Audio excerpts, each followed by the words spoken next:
Hola jóvenes de quinto semestre, el día de hoy en la materia de literatura 1 veremos el tema de movimientos literarios. Las expresiones artísticas en general están influenciadas por la época, el tiempo y el lugar. Los artistas plasman su visión sobre la época en la que les tocó vivir.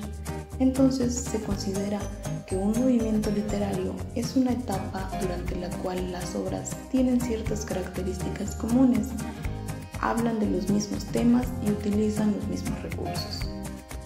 Dentro de cada movimiento literario hay tres etapas: la etapa donde da inicio, la etapa de esplendor y la etapa de decadencia, que es aquí donde da inicio el siguiente movimiento literario. Comencemos viendo el clasismo. Este movimiento se registra del siglo V a.C. al siglo V después de Cristo. La principal representación es la literatura griega y la literatura romana. Aun cuando en esta época no se habían inventado la imprenta, los poemas y diversos textos se transmitían de forma oral. Una característica principal de este movimiento son los poemas épicos y los temas que tratan son destino, fortuna, héroes y dioses. Algunas figuras míticas griegas son el Minotauro, la Esfinge y el Pegaso.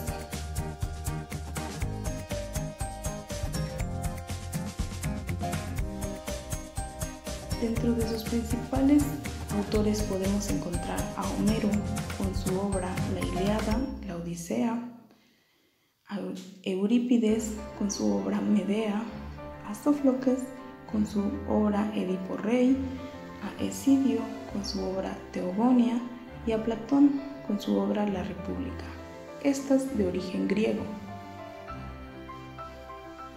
Y veamos a las de origen romano. Tenemos a Séneca con su obra Fedra, a Virgilio con la Eneida y las Geórgicas.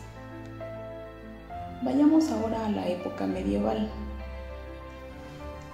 Este periodo destaca por relatar en su literatura magia, caballeros, monstruos mitológicos, cruzadas, arte, religión, ciencia, brujas y castillos. Reflejaba la vida medieval cotidiana en el siglo V hasta el siglo XV. Este movimiento abarcó 1000 años. En esta época, la Iglesia es la que tiene el poder y las obras se inclinan por la idea del cristianismo como el camino para la vida eterna en el reino de Dios. Dentro de sus principales obras podemos encontrar El Cantar del Niño Cid, Auto de los Reyes Magos. Estos tienen origen en España y sus autores son anónimos. Otra obra podría ser La Divina Comedia de Dante Alighieri, su origen fue en Italia, y El Cantar de los Nibelungos, de autor anónimo, y su origen fue en Alemania. Vayamos ahora al Renacimiento. Surge en Italia y va del siglo XV al siglo XVI, periodo en el que se explora un renacer del hombre. El uso de la razón es lo más importante.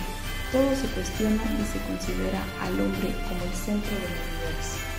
Una de sus principales obras es El Lazarillo de Tormes, de autor anónimo, Hamlet y Romeo y Julieta, de William Shakespeare, La Dorotea y Fuente Ovejuna, del autor Lope de Vega.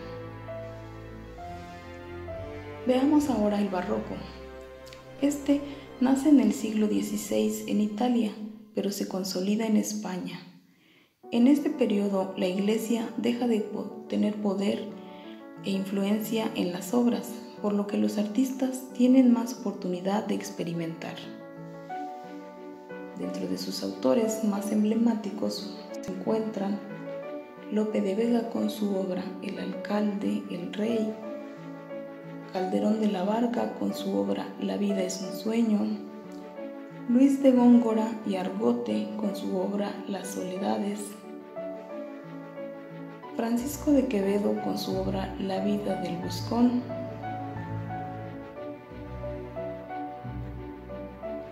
Sor Juana Inés de la Cruz con su obra Divino Narciso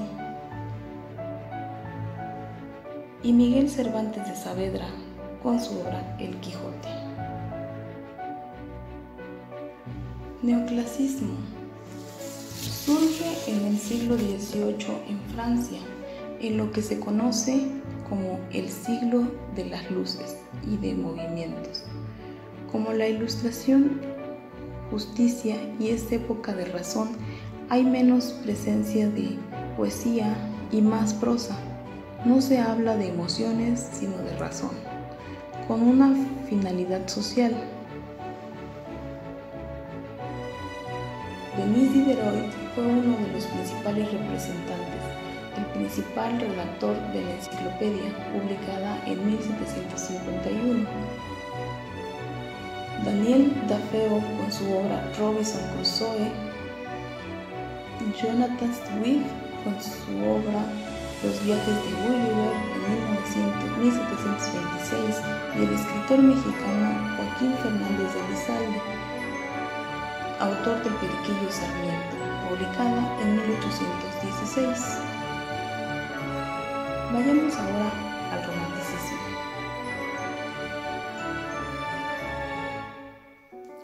Este movimiento surgió en Inglaterra, Alemania y Francia, y de allí se extendió a todo el mundo occidental, incluido el continente americano. Sus principales características eran la imaginación como elemento clave, nostalgia por el pasado, la naturaleza como fuente de inspiración. Sus principales autores fueron Jane Austen con su obra Orgullo y Prejuicio, Washington Irving con el libro de los bocetos, Víctor Hugo con su obra Los Miserables, Alejandro Dumas con Los Tres Mosqueteros y El Conde de Montecristo, Emily Brontë con su obra Cumbres Borrascosas, Oscar Wilde con El retrato de Dorian Gray, El marido ideal y El fantasma de Canterville. Pasemos ahora al realismo. Este surge en la mitad del siglo XIX con la intención de representar la realidad contemporánea. Hay más presencia de novela que muestra la rudeza humana y menos poesía. Los recursos que se emplean son descripciones detalladas, párrafos largos y sustantivos precisos.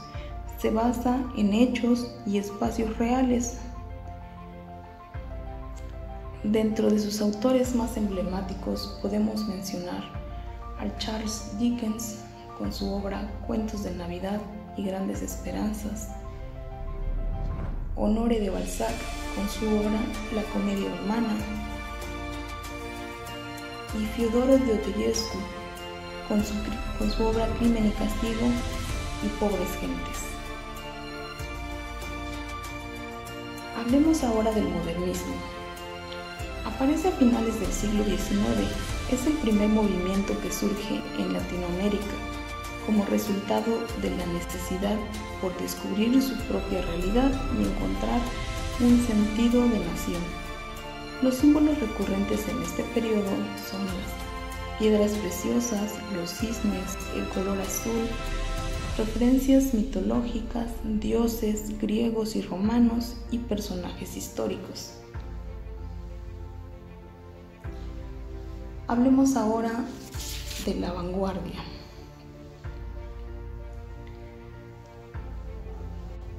En el ámbito del arte, el término vanguardia se utiliza para distinguir aquellas expresiones que se exponen a todo lo que existe, aquellos movimientos que proponen conceptos innovadores. El periodo de las vanguardias literarias surge a principios del siglo XX. Los vanguardismos despuntan inmediatamente de la Primera Guerra Mundial. Llegan a su apogeo durante la década de los años 20, entran en crisis a partir del 1929 y desaparecen en la década de los años 30. Los movimientos vanguardistas fueron los siguientes: expresionismo, cubismo, futurismo, dadaísmo, creacionismo, ultraísmo y surrealismo. Espero que les haya gustado este video. Nos vemos en la próxima.